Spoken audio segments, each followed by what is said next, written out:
వచ్చి పావుగంట అవుతుంది. ఇప్పుడు నాకు బోర్ కొడుతుంది. లోపల ఏమన్నా ఉంటే చెప్పే, ఏమనుకోనిలే. నేనే చెప్పాలి, కానీ నువ్వు మాత్రం చెప్పవు.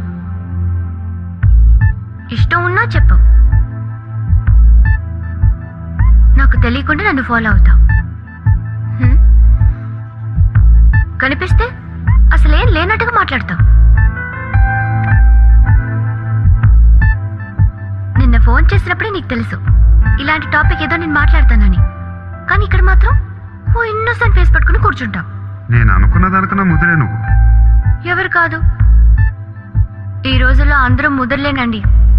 పైకి మాత్రం ఇదిగో మీలాగా నాలాగా కనిపిస్తారు. సరే విషయానికి వచ్చి, నాలాంటి పరిస్థితి ఏ అమ్మాయికి రాకూడదు.